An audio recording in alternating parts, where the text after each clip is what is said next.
What's up, house hackers? Today, we're going to be going over a controversial topic, which is Dave Ramsey's real estate investing advice versus Robert Kiyosaki's real estate investing advice.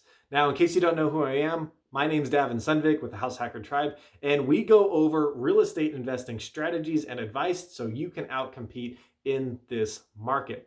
Now, we're not going to be going over our advice in this video. We're actually going to be going over the advice and just comparing some pros and cons of two different real estate strategies. And that way you can make a decision to know what might be best for yourself. A lot of people are just going to give you their opinion on it. We just actually want to give you the facts in this video. That way we can keep it a little bit shorter. And my wife is not going to be editing the videos lately. So we're going to try to just pump out more content and keep them simpler by having them a lot more plain. So if you like that, let us know. Give us some feedback in the comments, and we appreciate both the positive and the negative feedback. So without any further ado, let's jump right into Dave Ramsey's strategy. And I want to talk about his strategy first because it's a lot simpler, and we're not going to go over the pros and cons until the end. So stay tuned. Now, Dave Ramsey would say that if you're going to be buying real estate, you need to save up about 20% to put down. That means if you're buying a $100,000 home, you're putting $20,000 down, you're going to get an $80,000 loan. And this is not a bad strategy. So you're going to pay this down incrementally over time, or you're going to pay it off early, which is what he would recommend. And you can't buy any rental properties unless you're buying with cash. So you can't use any loans to buy rental properties with Dave Ramsey's advice. So that is part of his strategy, and it is a strategy that works, but you have to take the strategy in completeness in order to accurately compare it to someone like Robert Kiyosaki, who would say that you want to make money off other people's money. And so where Dave Ramsey's advice says, hey, look, you got to use all of your own cash and put your cash into paying it off early and never refinancing, Robert Kiyosaki would say the opposite. He would say, hey, yes, obviously you got to get started somewhere. If you've got your own money and you got to put it into a deal, start with that. But then you want to get your money out of the deal. So if you buy a house for $100,000 and it goes up in value to $150,000, he would say, hey, refinance that. Refinance it so you can take your $20,000 back out and go buy a new property. And then that way you own two properties at $150,000 that are going up in value instead of just one property. And so you're not investing your own money anymore, you're investing the bank's money, and that one piece of capital is working over and over and over and over again into multiple different properties. Now, it might sound like a scam or like a scheme. It's not. It is just a strategy, and I will admit is a riskier one. So we're going to start to go over some of the pros and cons of either strategy, starting with the potential to make income. Now, the potential to make income when you only own one house is very small. As a matter of fact, the only income you're making is just with the savings that you're getting from not spending money on rent.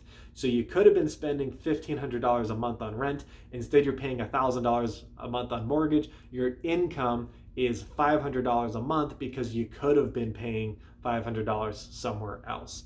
So for the exact same product. So that's your true savings with buying a home. And then when you pay it off early, let's just say rents keep going up and now they're $1,800 a month and you have paid off your mortgage. Well, you still have taxes and insurance and repairs and some other things to make. So you're really not saving the full $1,800 a month. So maybe you're saving $1,800 a month minus some small budget to maintain the property, minus $400 a month.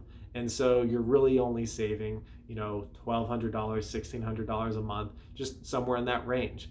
So that's, maybe, $1,400. So that's your real income from Dave Ramsey's versus Robert Kiyosaki. You've got loans that you're taking out against these properties. Once the cash is in your pocket and you're making enough money off those loans not to reinvest anymore, where you can just retire, you can just take those lump sums of payment and spend them on things that you want. Now, like I said, it's risky, but the money is yours and it's tax-free money versus if you bought a bunch of properties with cash, which would take a long time to save up, all of that income would be taxable income. And on Robert Kiyosaki's strategy, because you're refinancing your loan, you don't have an $80,000 loan on your property, you've got a $120,000 loan.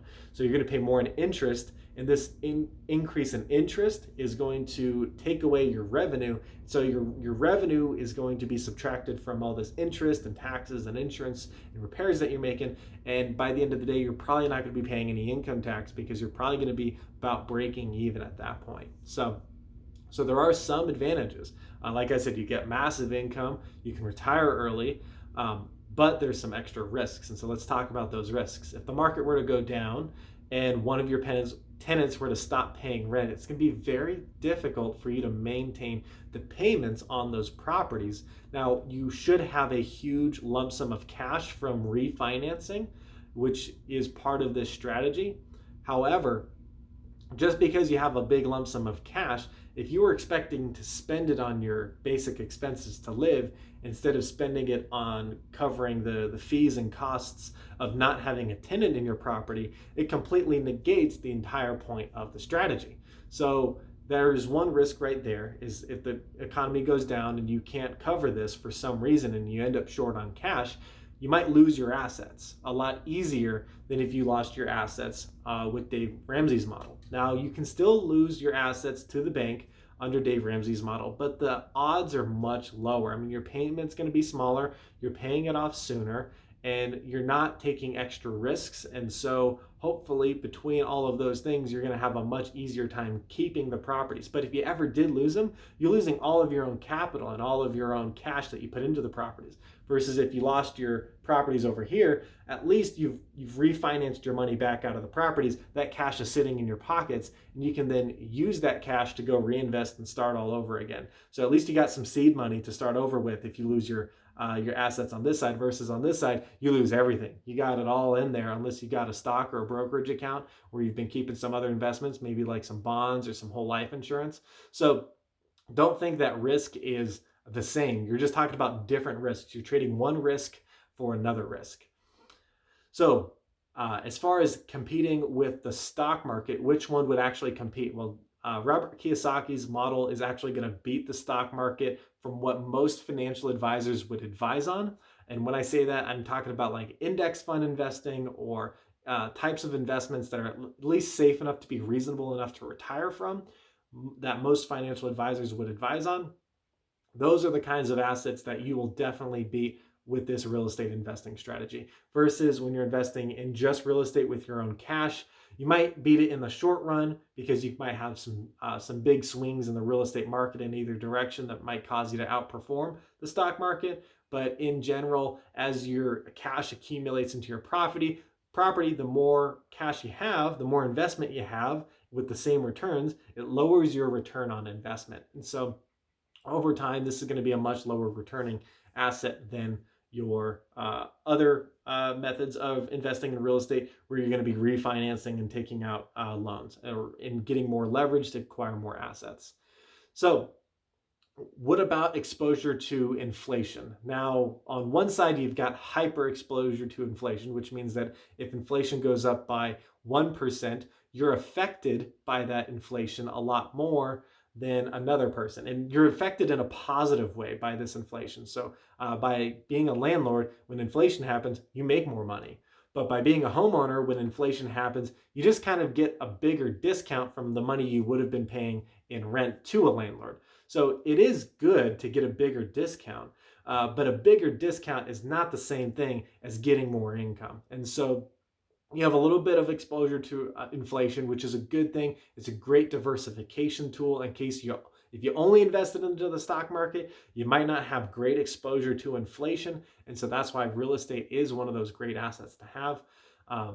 But you're only going to limit your exposure to inflation. You will have to come up with other ways of making income outside of just one asset class, which is real estate, with this particular strategy. So if you want to diversify, Dave Ramsey's model might work better for you. And if you want to make money with only investing in real estate, then you're definitely going to have to do at least something more aggressive than just buying one home. So hopefully you liked the video. Definitely like and subscribe, and have a great day.